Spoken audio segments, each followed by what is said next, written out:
Oh, I mean, oh,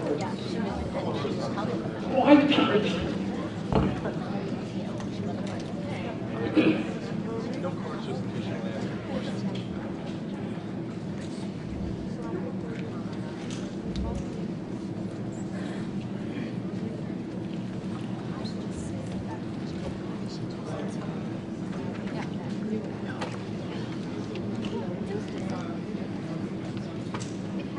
Good afternoon, everyone. Welcome. Thanks for taking time out from your busy schedules, and particularly time out from this gorgeous day.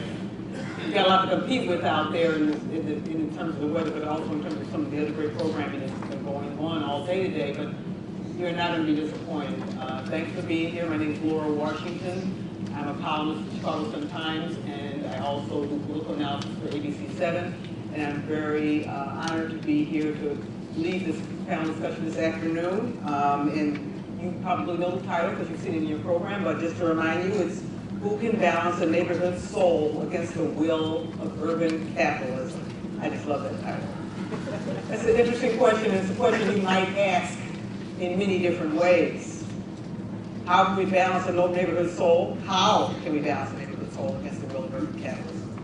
Can we balance the neighborhood soul? Is that even possible in a 21st century city? And if we can, how do we do it, and when do we do it, and maybe why should we do it?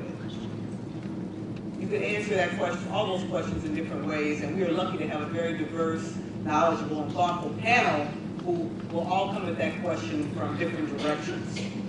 And bottom line is we are going to talk about a neighborhood soul and maybe do a little bit of soul searching today.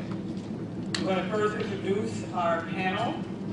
Very briefly, fuller bios are in the program. We're going to leave plenty of time for the conversation. We're asking each one of them to spend 3 to 5 minutes with opening remarks where they address the question of the hour. We're going to have some conversation among the panelists up here, but leave plenty of time for your questions and comments. There's going to be someone in the room, the person who's handling the cards. Could you raise your hand? Great. So she'll have cards available. If questions or comments occur to you, please flag her, and she will give you a card, and she'll make sure that they come up to me, and we'll try to get to as many of them as we can. Really looking forward to that part of the program. I'm going to start by introducing my panel, and then we're going to get right into it, starting with Alderman Jason Urban, to my immediate left, who was appointed the Alderman of Chicago's 28th Ward in January of 2011. He previously served on the local school councils at Tilton Elementary School and Westinghouse Career Academy. Alderman Urban received a bachelor's degree in accounting at Southern Illinois University and a master's in public administration from Governor State University. Alderman Urban, thanks for being here.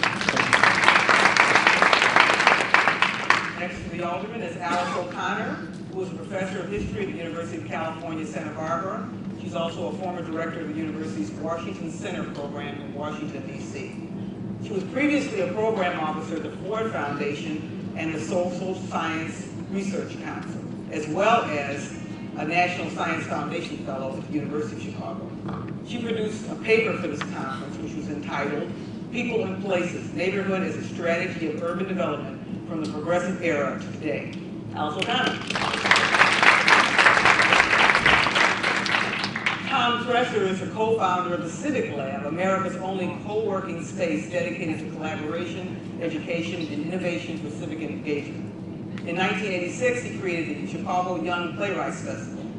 He was also a co-leader of the No Gain Chicago campaign and a Green Party candidate for Cook County Board President in 2010. Tom Dresser teaches classes on civic engagement, leadership, creativity, and nonprofit management at several Chicago area universities.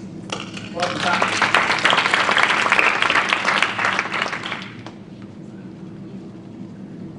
Finally, Rachel Weber is an associate professor in urban planning and policy right here at the University of Illinois, Chicago, where she researches economic development, real estate, and public finance.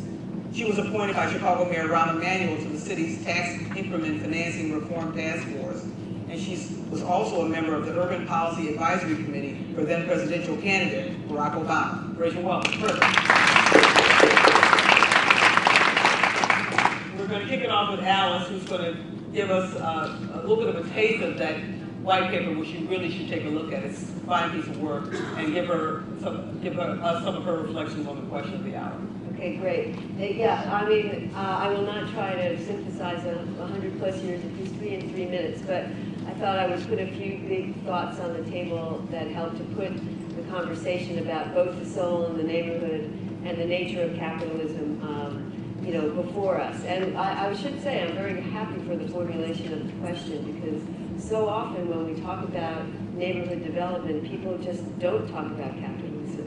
And capitalism is driving a lot of what is happening in our neighborhoods today. So one thing I would want to distill from this 100+ years of history is to underscore the degree to which the very idea of neighborhood revitalization, the whole idea of neighborhood-based urban development, has undergone a vast transformation in the course of a century plus. It started out, and here we are right in the neighborhood that's really the hub of it, the hub of Hull House. The progressive idea of neighborhood revitalization is about urban reform, democratization, aimed at making the city a livable place for an immigrant and migrant working class. And that idea has changed tremendously, and right now the idea of neighborhood revitalization as it's being practiced in many cities around the country, and really, you know, it's a different idea from what we've been talking about this morning. The idea of neighborhood revitalization has been about gentrification and a kind of renewal that displaces the working classes. And in many ways, I would argue, deepens the inequities of urban capitalism. And in the process, I think we've lost sight of a lot of really important lessons from that longer progressive tradition of neighborhood revitalization. And I'll just lay out a few of them right now, because they get us at what it means to have equitable urban development. First thing is that neighborhoods cannot fix the structural inequities that we as a large society refuse to confront. And that, I think, is what's happening today. We're asking neighborhoods to fix the problems of race and poverty and inequality and economic displacement and school failure, and neighborhoods cannot do it on their own.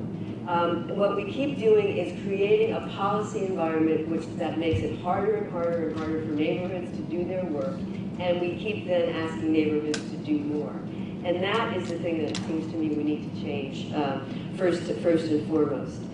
Second thing is that urban neighborhoods, again in the progressive tradition, were places absolutely where people cultivated their souls and their relationships and their urban ties and their social ties and their human and the things that make us all human. But they were also places in the progressive tradition of political organizing where people actually could come together around a set of issues and exercise power and make the city more democratic. I mean, that was the bottom line. That's the idea of neighborhood revitalization in the progressive tradition. How do we make a democratic city?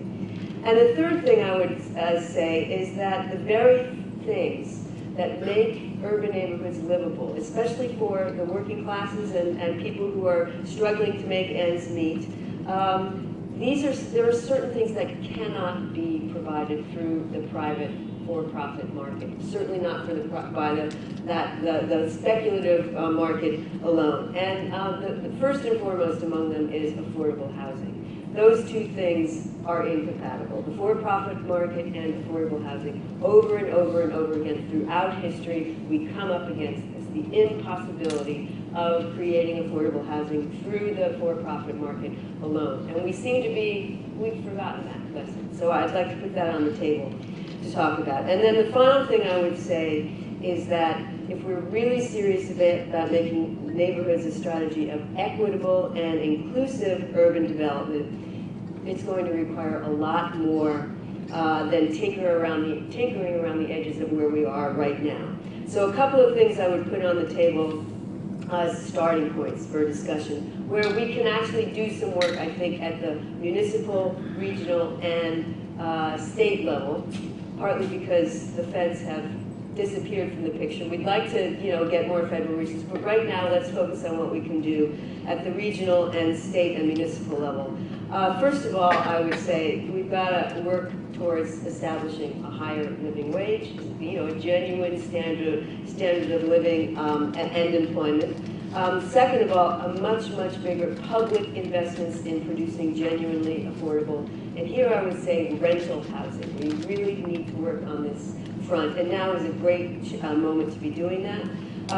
Third thing I would emphasize is a more equitable system of public finance that regulates and tries to rein in rather than relying on the speculative market for resources to fund affordable housing. So those are the three things I put on the table right now. Thank you very much. That's a very succinct summary. A lot of meat to dig into later. Alderman, I'd like to go to you next because you're someone who's on the ground every day dealing with a lot of these big issues, but also dealing with potholes and other sundry, what I've seen as mundane tasks.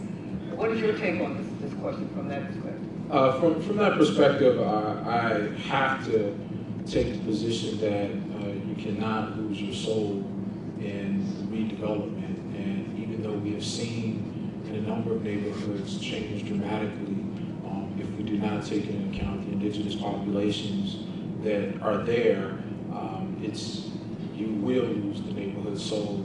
And I'm in 9 different communities, and I have an opportunity because our ward stretches, for those of you who know Chicago, as far east as we're seeing, about 3 blocks from here is where my ward starts, and I go as far west into the Austin community of Central. And as we cut across a different dichotomy of just about every class of folks that you can find, every race that you may be able to find, and every community has its own heartbeat, and every community has its own soul.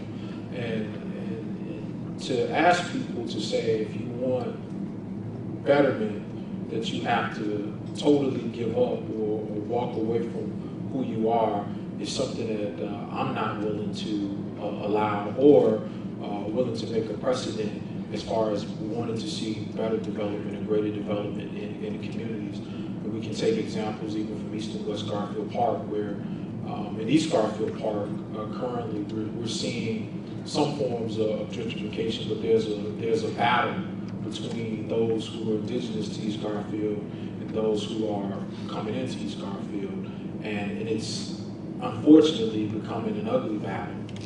But at the same time, I think that we have to respect all views, those who are coming, those who are there, and also going back to government's role on affordable housing, on public finance. I think government, local government as well as state government, has a great role to play in how that is going to happen and if it will happen. And as I've lived in West Garfield Park for the last 20 years, and I've seen development around, and it was primarily because of the political leadership that stopped a lot of what one would consider to be the gentrification of most of the communities in and around the 28th ward. So it's an interesting point, but if a neighborhood loses its soul to develop itself, at the end of the day, what does it then have? And that's something I think that we have to truly be honest about, and seeing where do we want to take that to. I for one, mean that would not like to see these neighborhoods change so dramatically that they become unidentifiable.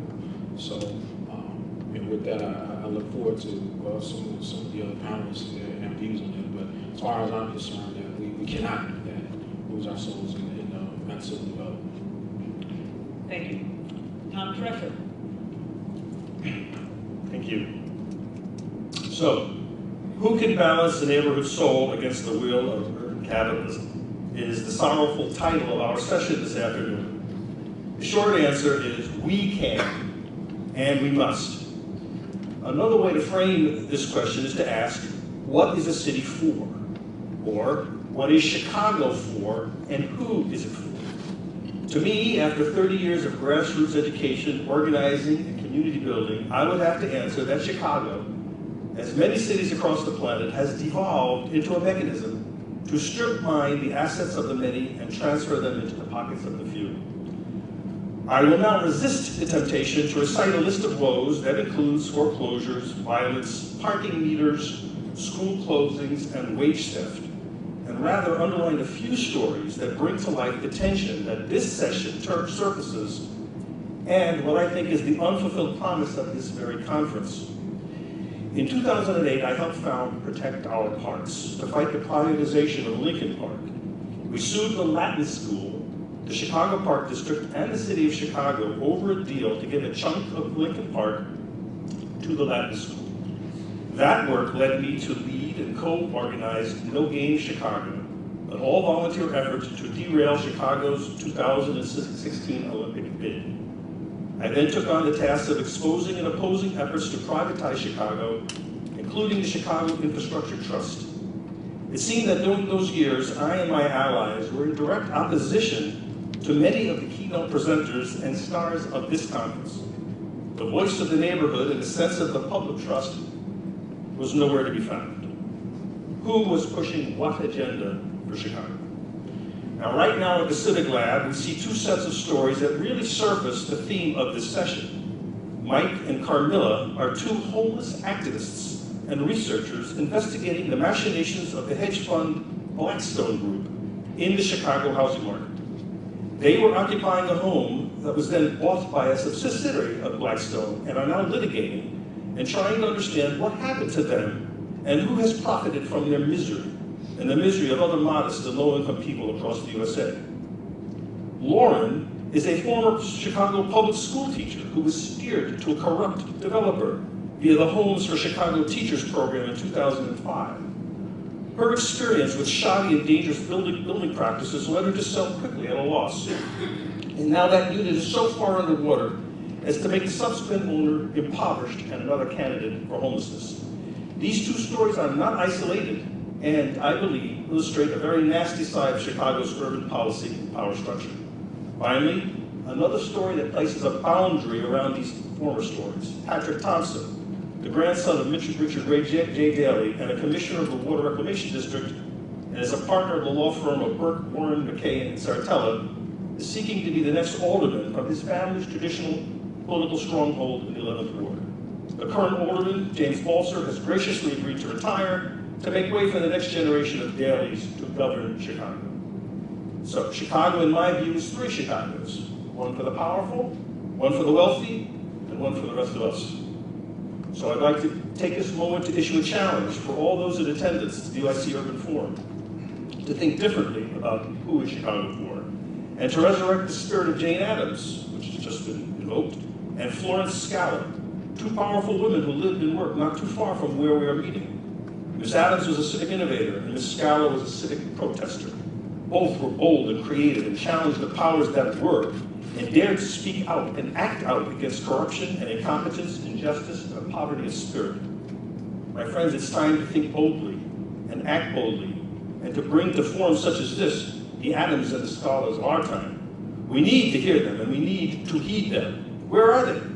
I know who they are, I know where they are. And I feel that their voices and their examples are what we need to be about at a conference like this, at a major public university, which has the word neighborhood emblazoned across its masthead. So, I'd like to invite you all to the Civic Lab on November 11th at 7 p.m. for a session on civic innovation, where we can learn about and learn from such practitioners. So let's build on their work and offer a refreshing response to the question, who is Chicago for? Thank you. Well, I should have known, Tom, being that you're a master marketer, which you would slip in a commercial. Thank you. Well, I would love to talk more about the scholars and Addams. I think that's an interesting point about who are the current scholars and Addams. Rachel Weber. Thank you. So I'll admit I was a little flummoxed by the title of our session because it implies a kind of face-off between neighborhoods and capitalism, between place and economy, with the implication, I think, unsaid that government is somehow there, waiting in the wings, acting as a kind of referee. Because I actually see it as, I see that we have actually a variety, a multitude of neighborhood-based capitalisms that stretch along a continuum. And at one extreme of this continuum, I would have what I think the organizers intended when they were trying to provoke us with this idea of wills versus souls, which I would put sort of finance capitalism. But on the other hand, on the other end of this continuum, I would see a kind of a more democratic style of community capitalism that we don't often talk about.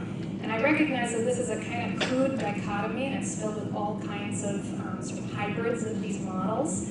But I think it's important when we're talking about capital going in and out of neighborhoods to identify who the different organizations and individuals are that control that capital, and the kinds of returns that they're seeking, whether they are monetary or financial returns or non-monetary things. We're talking a lot about love and compassion in the earlier sessions, and also the time frames within which those the folks who can control the capital are looking to make some kind of return. So community capitalism is an idea that's sort of come and gone and then comes back again. Alice talks a little bit about it in her white paper in the 1960s and 1970s, sort of these ideas that came out of the local self-reliance movement. The idea that got kind of picked up in the 1990s in the Clinton era. We had the Brookings Institution actually publishing a report called Community Capitalism, but it was really just a kind of rallying cry in sort of Michael Porter fashion for private businesses to recognize the untapped economic potential of inner cities.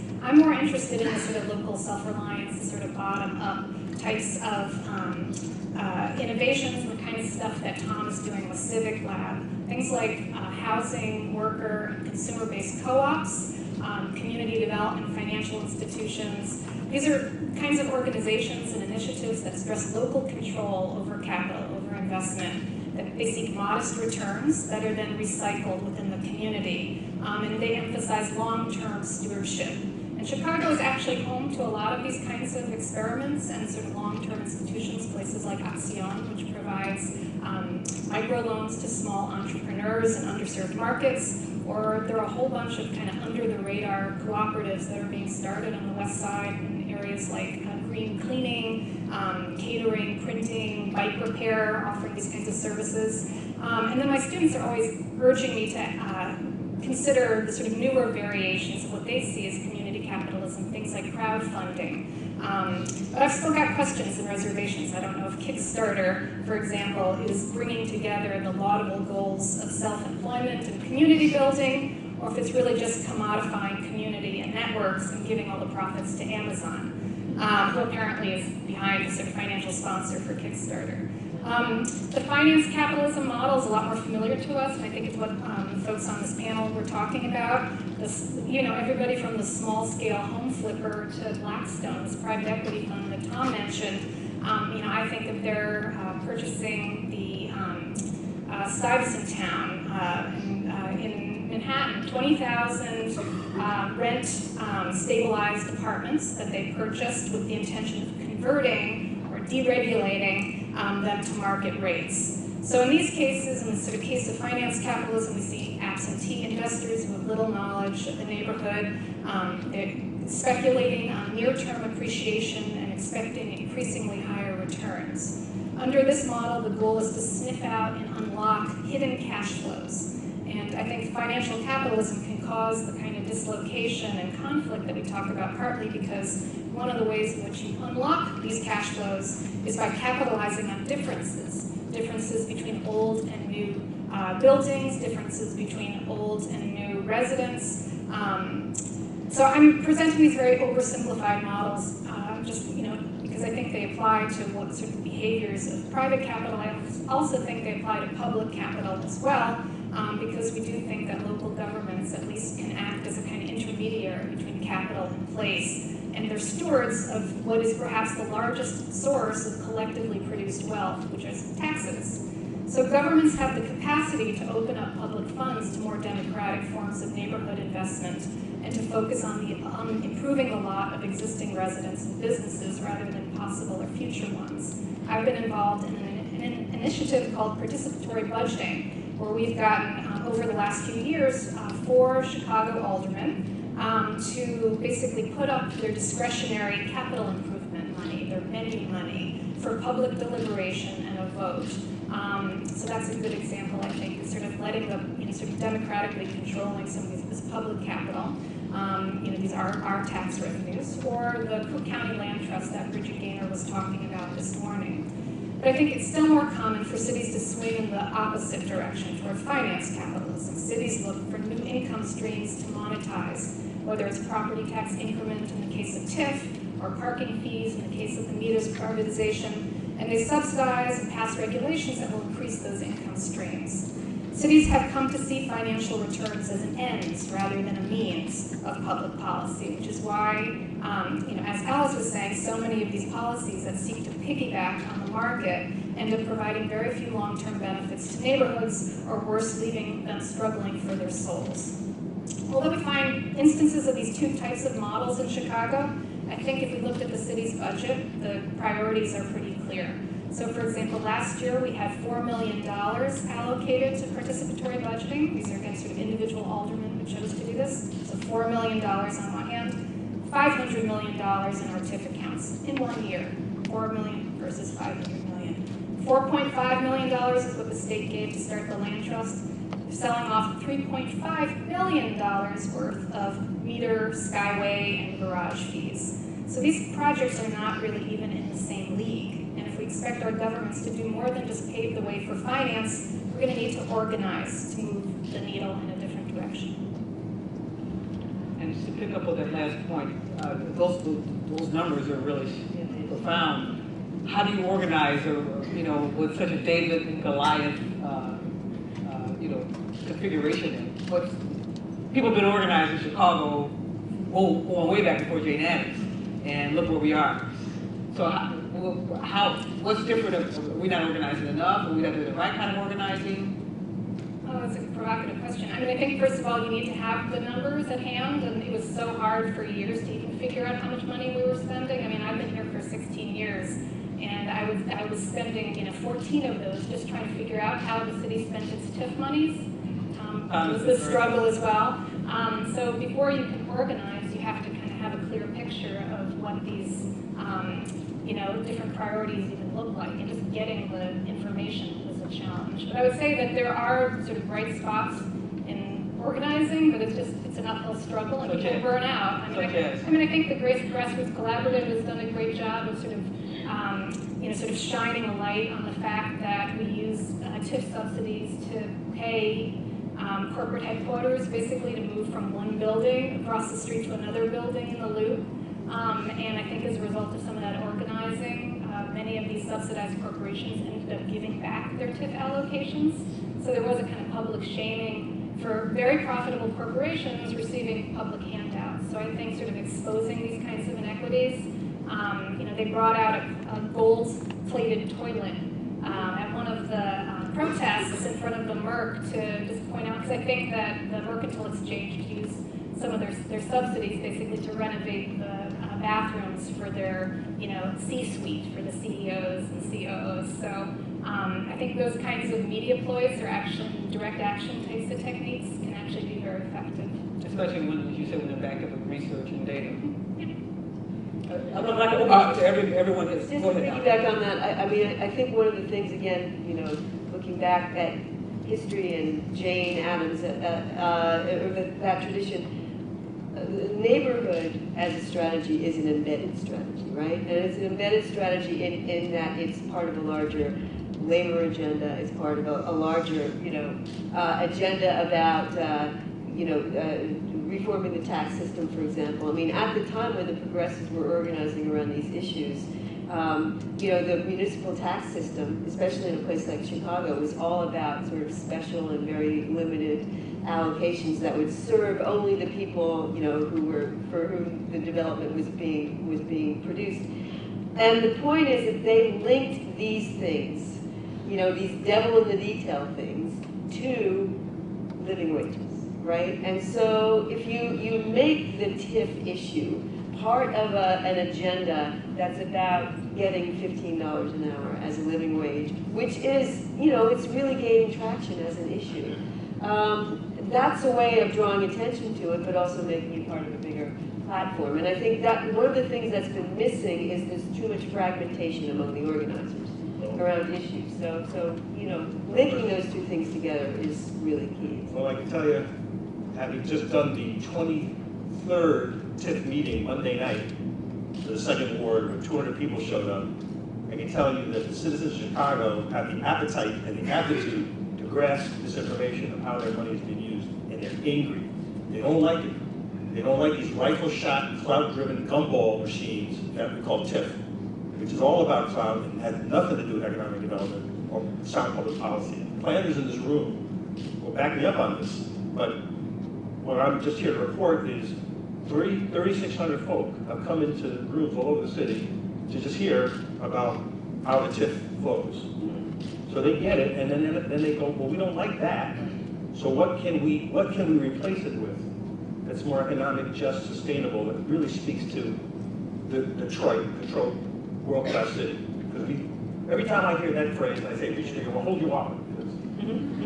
I want to get to all of it in here because I know you want to make a point, but also the bigger question which you could respond to is back to Alice's point about the fragmentation, that there's so much fragmentation, there's so many different issues out there, a lot of good people, hardworking people, sincere people, but they're going in a lot of different directions. And is that an issue, and how do you address that? I think that is correct. Everyone has their own interests at the end of the day, and if your interests are aligned, you work together. If they're not, you don't. And also, I think that the policy that has been driven, and I would say in the city of Chicago in the last 20 years, has been a tax aversion strategy. No one in any way, shape, or form wants to raise taxes, and we've come up with so many different ways to avoid doing this. I'm not, I'm a politician too, but I think that we really have to have a real hard and honest conversation about revenue, not only in the city of Chicago, but in government in general.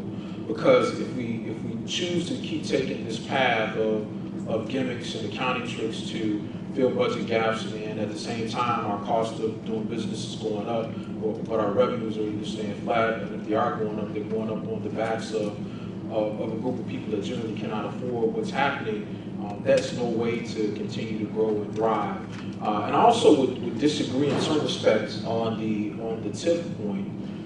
Depending upon the community, and I know that there's some horror stories out there. If you talk about like the downtown, the LaSalle's, and the like, those TIF districts and their true function and their meaning under the state statute of even being eligible to become TIF districts, versus those when you get out into the communities in Inglewood, Garfield Park, Austin, that truly need that development, and you truly need to keep those dollars in those areas, because again, we're not seeing, and we haven't seen the investment from the general fund or the general coffers of government invested in those neighborhoods without some geographic restrictions, which in many respects the TIF districts do supply. So in one respect, I understand the argument on the lavishness in some of the TIFs, and quite frankly, if they even should exist, if they even meet the statutory definition. But there are some areas where the investment is critical, the investment is necessary in order to move these communities forward.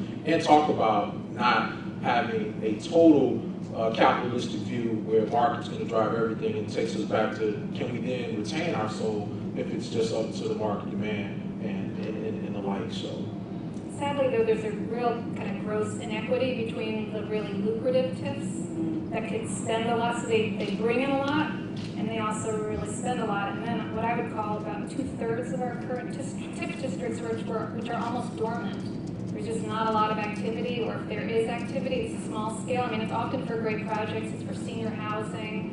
I mean, affordable housing developers have realized that given, the lack of other sources of funds to build affordable housing, they too have become kind of enrolled in the TIF program, and they're advocates for it because they don't really see any other option. But on a kind of meta level, it's as you were saying, it's a way of kind of ad hoc deal making as opposed to thinking about how we fix structural problems in our forms of taxation and spending. Which sort of brings us back to your point about, you said that we don't have the political will to have these tough conversations. Maybe if there were more investment in these neighborhoods, TIFs wouldn't be necessary. I mean, there shouldn't need to be a special geographic fund. We're all in the same city, right? So that's true. How do we create that political? Let's go back to the 60s and 70s when you didn't know that the Park District existed outside the 48th Ward. This is the backdrop that we operate against, that we had to sue to get a swimming pool in Garfield Park.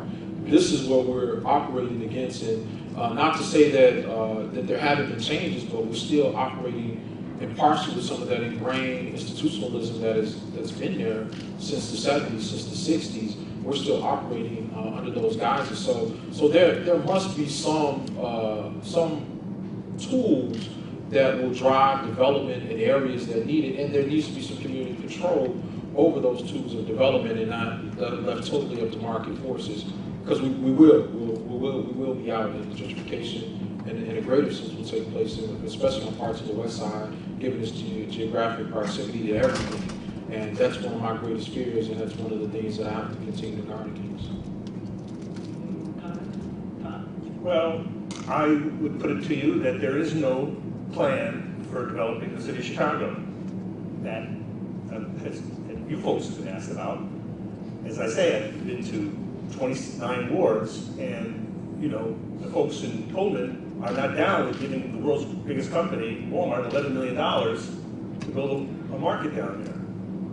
So if it was a matter of like, do you want fresh food in your community? And then people say, yeah. And do you want a Walmart or do you want a Whole Foods? People will say, well, okay, that sounds like a good deal. And then they aren't asked, would you trade $11 million or $10 million of your property taxes to bring Walmart or Whole Foods? Then you're shipping your money, in the case of Whole Foods, to Texas. And I don't know about you guys, but Texas is pretty regressive. And they do a lot of things in that state that I'm not okay with. More to the point, are the folks in Englewood going to be able to shop at Whole Foods? But if you're saying, the answer is, we want to give you guys fresh food and options. Ask them what they would do with $10 million. And I would say, how about 10 food co-ops? Capitalize at $1 million each, seize the vacant land, farm it, train people, let a contract with the city for all the vegetables for the schools, that's $1 million of tomatoes, like right away. And then that $10 million doesn't leave Englewood, it stays in Englewood, and you know what I'm saying? Right. But no one asked them. Or, So you start out by saying there's no plan. There is a plan, but the plan is not, the community is not being controlled of that plan. Yeah, it's the mayor and somebody. Top down. Yeah, it's the mayor and one of them standing in front of a hole saying, here's the site of the future Walmart, future Whole Foods, 30 jobs, whatever, paying minimum wage or whatever, if it's a union job, I'm not sure about Whole Foods. But the point is, if we're going to subsidize low-income wages, that's a whole other conversation that we need to have, and your professors have discussed that. If the city is going to spend hard-earned property taxes to subsidize Home Depot and UPS, and these people are paying crappy wages, those folks are going to still go to the emergency room. They're still, what I'm saying? So step back from all this is what I'm calling for. Bold thinking, new thinking. Well, that's one thing I would say.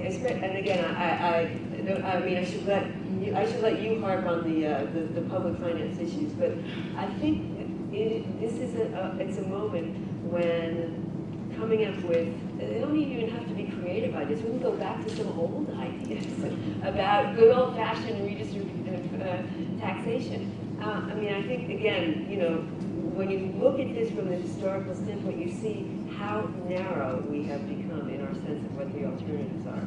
The idea that we're talking about, well, it's TIF or nothing, well, actually, no, it's not TIF or nothing. I mean, it's TIF or some, well, I mean, we can go all the way back to single tax.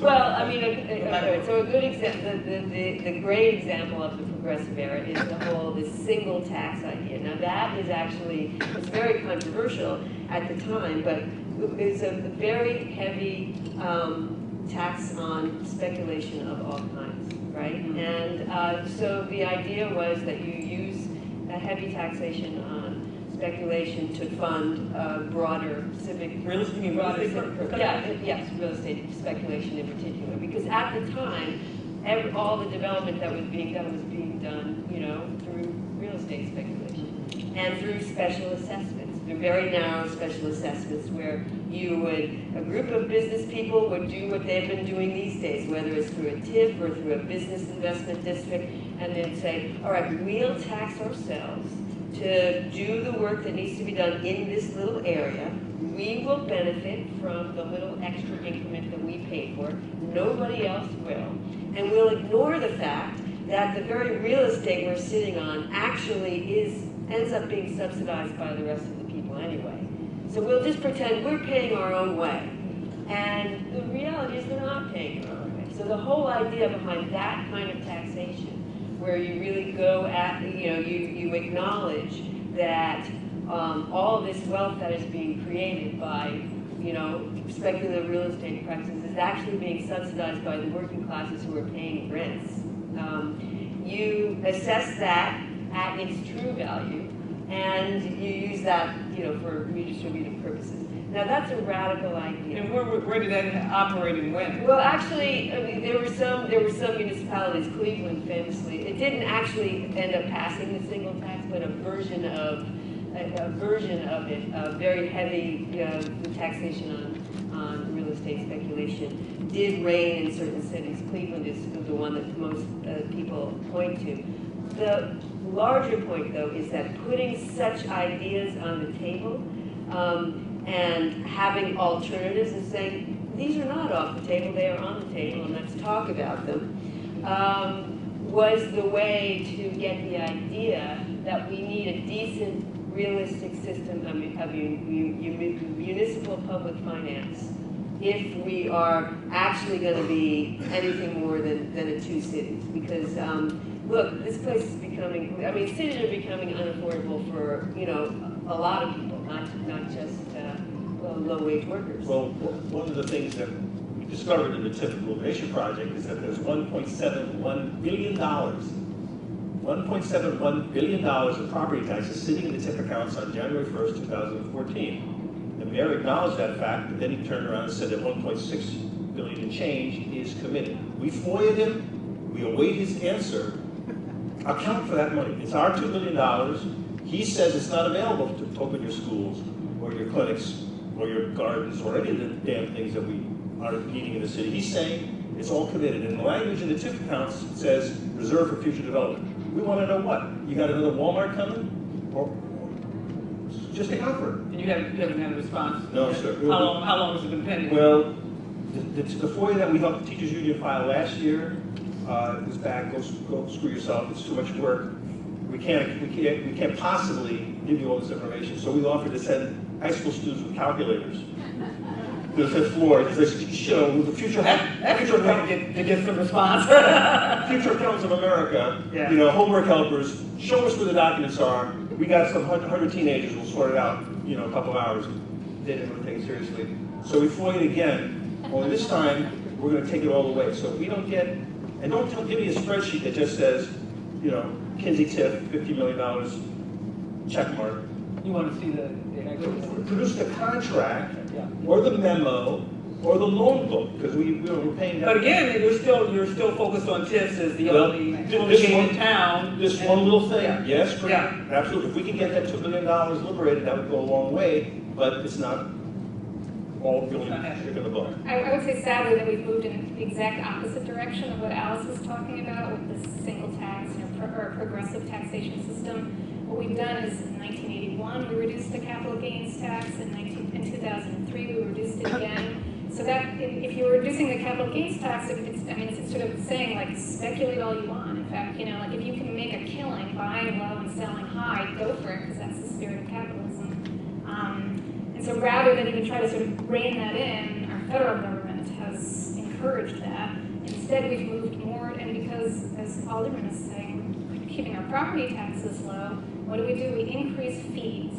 Fees are regressive, right? Everybody has to pay for their parking fee or for their building permit, right? It doesn't matter if you're rich or poor. So it's a regressive form of taxation. And what else we do? And I'm talking here about sort of in Cook County or in Chicago, we have this totally illegible taxation system that makes it very hard to do business here. So I am sympathetic to businesses who say, I can't do it. It's not that the taxes are so high, because actually if you look, when you combine our very, very low corporate income tax, they're actually relatively low. But it's just to make sense of the system. And what the system is a very expensive system of appeals. Every corporation who's located in Cook County, every big developer, property owner appeals their property taxes. We don't see that, right? And that's part of the reason why we have, one of the reasons why we have less money to play around with. we insist, the mayors insist on keeping at least on the surface, the property tax burden, the property tax low, appeal the taxes, give it away on a kind of ad hoc or selective basis to developers and to property owners who ask for it through this TIF system. So basically through this like very illegible system of relief, property tax relief to powerful actors have kind of cut our system up to the point where it's really hard to make sense of. We have about 20 minutes left, and so I'm going to want to go to questions soon. I only have a couple questions up here, so let's get those cards up here. I'm sure you have a lot to contribute. My question before we go to the audience is sort of a two-part question. We've been talking a lot about a neighborhood soul and saving the neighborhood soul. What exactly is a neighborhood soul? I mean, the alderman was pointing out that he has 9 neighborhoods in his ward, and every neighborhood is different. Is there a way to define this entity, the soul we want to save? And do some neighborhoods have more soul than others? Well, you know, we define, in the city, you define neighborhoods on a geographic basis and things that separate major streets, railroads, things of that nature that separate the neighborhoods. But they have evolved. North Lawndale isn't the same North Lawndale that my mother grew up in. Garfield Park isn't the same Garfield Park that my dad commanded in 1990 that it is today. So these things evolve, and I think we have to start thinking more in a smaller area than the community areas that have been defined by the city of Chicago. Because lots, I mean, I'm almost on a block by block basis in my ward, because I know some blocks you define a good block versus a not so good block, and they could be right next to each other, and you wonder, like, what's the difference between the 4300 block and the 4400 block? And it always goes back to the people that live there, and they define the neighborhood, they make up the soul of the neighborhood, their standards are what drive whatever is going to happen or not going to happen. I would say 2 things about a neighborhood soul.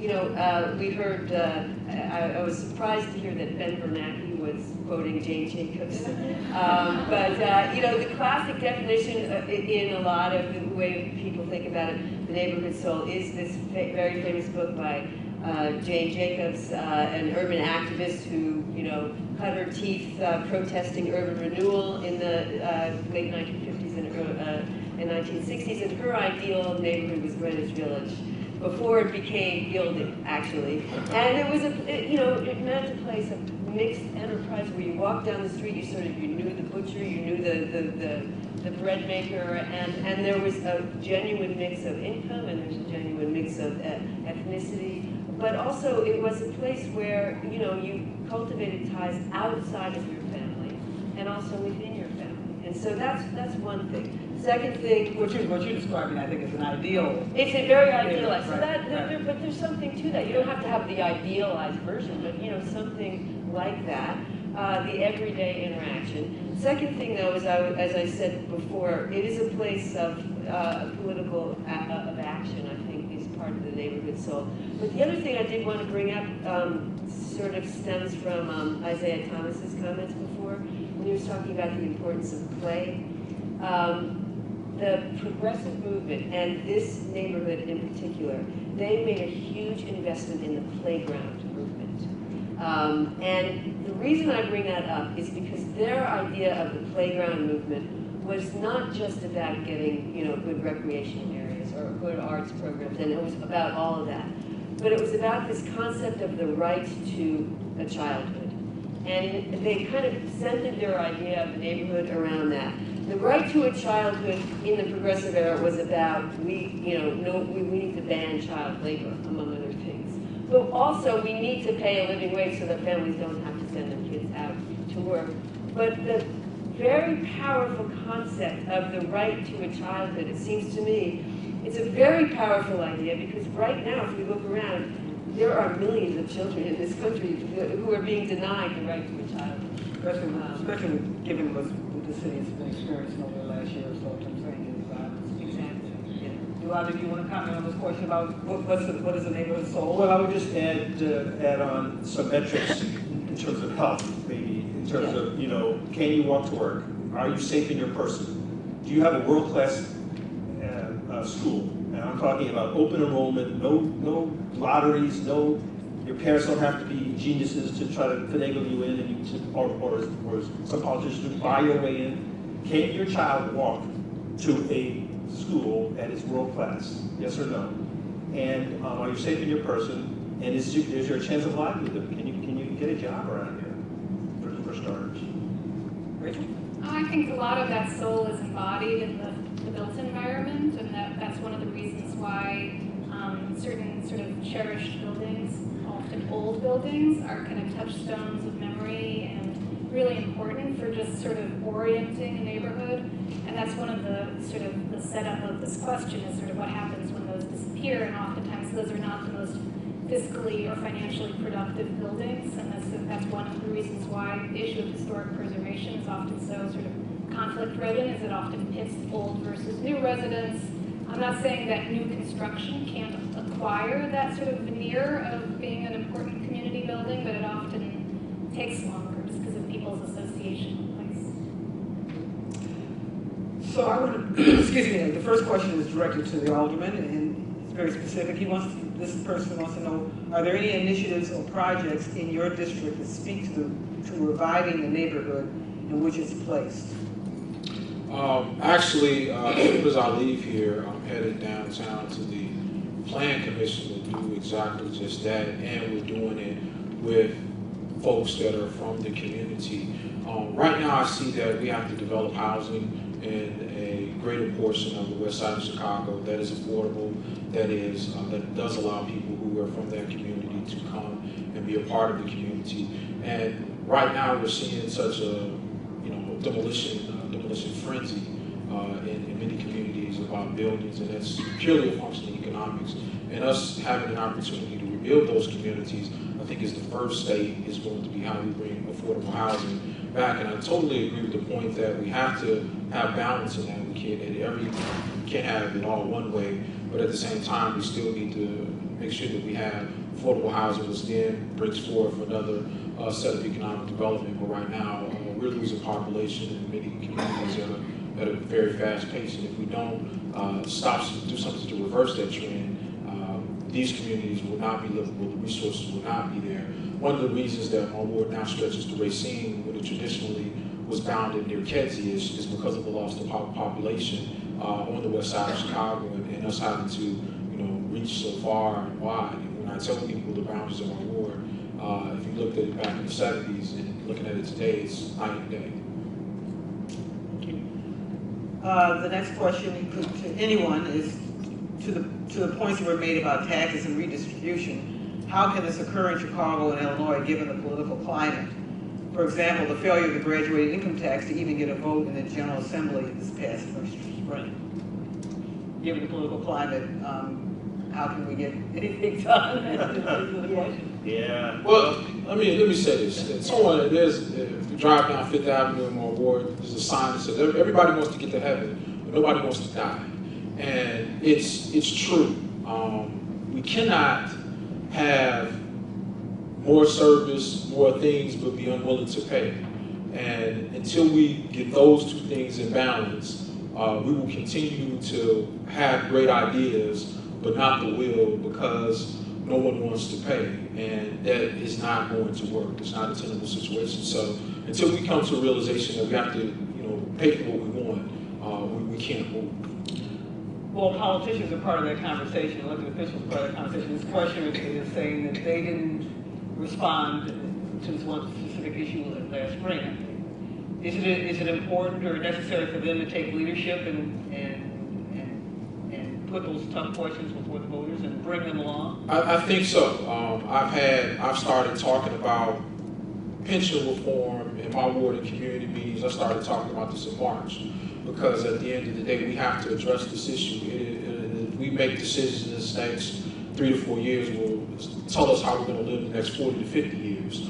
And we really need to talk about this and how we're going to get our way out of this. And yes, we will have to increase taxes at some point. And we need to understand, again, it goes back to we have to pay for the services that we desire. And I've even had conversations, are we willing to go to garbage collection not once a week? Oh, I remember when garbage, we collected it twice a week. We may go to collecting it once every other week.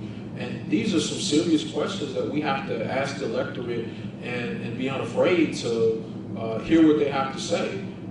And it's challenging, but again, it goes back to we want it, but I really don't want to pay for it. And that's the challenge. I would have a slightly different take on that. I would put it to you that we are not broke. It's just we're not taxing wealth. So, so if you take wealth off the table, then yeah, you're always going to be asking the sucker to pay up for your, tax me as I go. So if we don't have a progressive income tax in Illinois, that's problematic. As long as we are waging 3 wars at the same time at the federal level, that hurts us here in Illinois. So if you're the mayor of Chicago or the governor of Illinois, in my opinion, you should be the biggest anti-war activist going and direct your congressman to get us the hell out of war and cut the defense budget by half. Because in Illinois, for every dollar we send to the federal government, we get 78 cents back. So that's because we don't have extractive industries and we don't have military bases, defense plans. So if we're not talking about those 2 things, you're hobbled. All right, but let's put those aside for now. Let's tax financial transactions at LaSalle Street at a penny a trade. Let's put a surcharge on all properties in Chicago that are worth over $1 million, right? So it's not an income tax, but it's on the property. Let's try that. Ultimately, are either one of those politically feasible in Chicago right now? I don't think either is really politically feasible right now. I think that people have to come to the realization that something has to change before we can start talking about how we will pay for it. At least getting into the conversation that we do need to make some adjustments right now. And I'll give you a perfect case. We just talked about telephone taxes raised about maybe 2 months ago, the 911 tax, and to sit in a meeting and say, you know what, if your tax bill is less than $5,500 a year, this will be a penalty to you. And people still say, do not raise my property taxes. That's challenging, and that tells you how much work we have to do to change the mindset on getting people away from saying from property tax increases. Next question, in talking about alternatives to TIFs, TIFs as designed don't work for disinvested communities where there are no for-profit developers itching to develop if only there was a subsidy to mitigate the risks. So how do you attract developers from mom and pops to larger invest as the first mover into a community?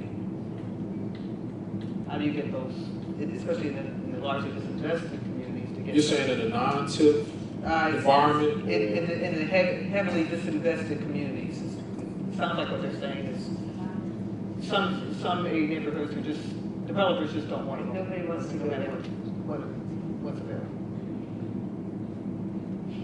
That's an interesting point. I think that it goes back to the point of capitalism in its true sense. If there's no market, if there's no supply, you have to bring things to the table to make these areas attractive. And the primary point that we've seen in most areas is the rooftops. If you have a series of vacant lots, how do you expect to locate other industries that can be synergistic to build development without people being there to buy the goods, do the services, and take advantage of them? So that's why our focus has shifted greatly in our ward toward housing, because again, we have swaths of undeveloped land that need to be developed. And if we start with housing, I think everything else follows behind that, which has been the great example, I think, in Bronzeville and in Oakwood Shores and areas in the South, in the Mid-South area, where they focus on housing. And now you're starting to see the greater investment from corporations and from retailers coming into those areas now. Do you have for-profit developers who are interested in coming to your ward to develop? We have for-profit developers that are interested, but it goes back to this point, we're not giving them everything that they want, and they can go into areas that feel that they can get better returns.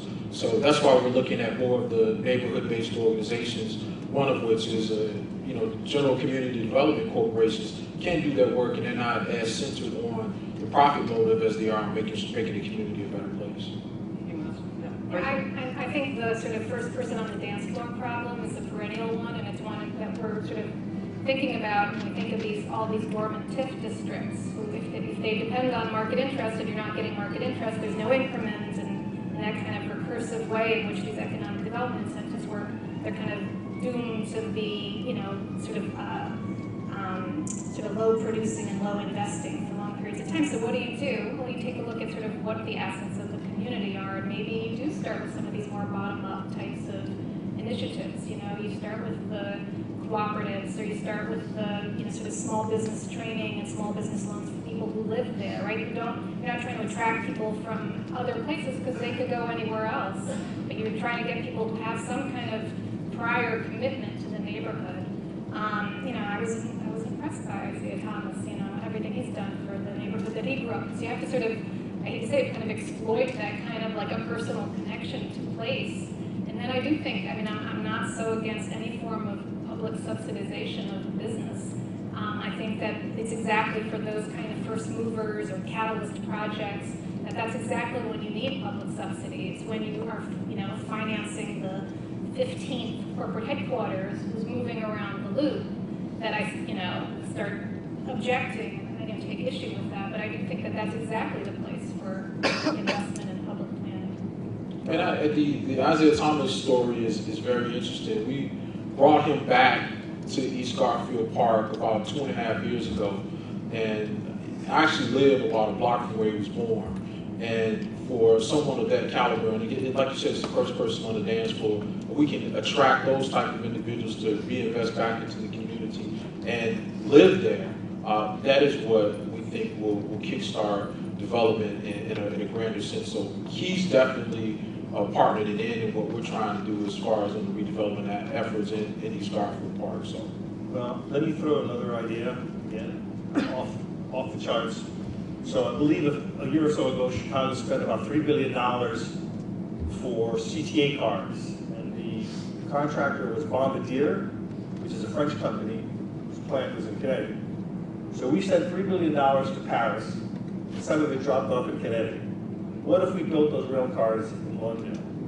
What if we what if we emptied the TIF funds and built a light rail car factory right here in Chicago, set up a community college to train young people to work those trades, set up a high school so they'll be ready to go into that, another program to manage it in terms of the planning of transit. What if we turned out our own electric buses, cut the CTA fare in half, and put mass transit everywhere it is? And then once we've satisfied our own needs, we start selling those light rail cars and buses to other cities at cost.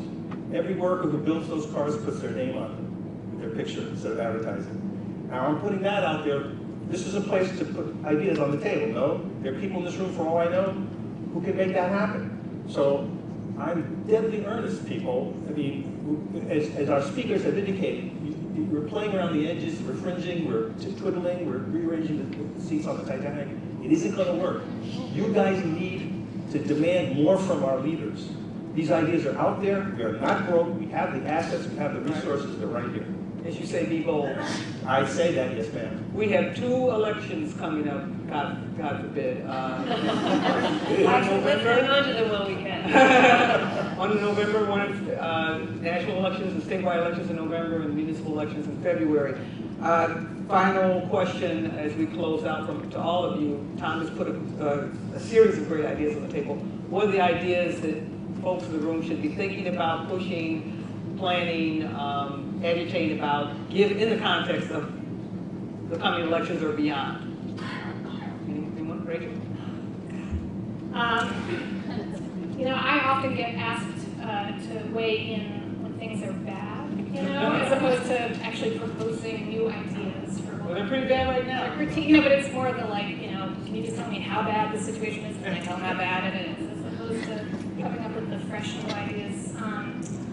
I guess I would think that we need to kind of calibrate our taxation system to the place we're at in our economic cycle. And I think one of the reasons why we went through the Great Recession of 2007, 2008 is that we had a taxation system that was saying, go for it, don't slow down, keep on trading and transacting. And I guess if I had my druthers, we'd have, the Federal Reserve and the sort of powers that be, both at a federal, state, and local level, sort of paying more attention to sort of where we're going. And it looks like we're kind of on our way up again to another tech bubble and tech spike. And it's instead of doing anything about it, we're just reliving the same kind of we're repeating our same sort of behaviors that got us into the mess in the first place. If we look at 2000, it's exactly what people were doing in Chicago, was throwing all kinds of money at tech firms, then that bust, then it went into a real estate spike, and I'm just worried that we're going to do that all over again. So I guess I'd like to see people talking about how we can avoid some of the excesses of the very, very recent past. Well, look, this Alibaba IPO Yes. is the first one seeing tomorrow. I mean, it's taken over the business world. Alice? Well, two things is we're talking, short-term, future, living wage, and I'm not as familiar with what the law is in Illinois, but protection for renters, for people who are not property owners in these neighborhoods, because they are really, really threatened. Certainly in other places in the country, and I suspect here too. So those would be two really big issues I would. Any models, good models out there for cities? No, actually, no, there's some models that we have to be careful about. So like, look at what's happening in San Francisco right now. I mean, people are being thrown out of there with this frenzy to develop. And, the Ellis laws are very, very frightening there, and they're very draconian, and it makes it extremely easy for property owners to, essentially evict people because they want to sell their place. And it's very, so I think, what one needs to look very carefully at the laws. Actually, New York is pretty good on tenant protection, but I wouldn't necessarily point to New York, New York City as a model for equitable development. The mayor of Blasio will be so unhappy to hear you. Going forward. One thing I would say is that we have to find a way to get out of a service-based economy back to a manufacturing base. It is tough for what I see in working families that are in this service economy, very tough. And we've got to get back to building stuff. And I didn't think I would agree with my co-panelists about thinking of ways to build things back here in the city of Chicago. We were a manufacturing hub, a manufacturing giant, and now we have, in a sense, lost our stuff when we start thinking about the change in the economy. But if we can get back to people building things, taking pride in ownership, I think that could go much further than anything we could think about. There's a lot of great ideas put on the table. I want to thank all of you, Alderman Jason Urban, Alice O'Connor, Tom Preston, and Rachel Weber. Thank you for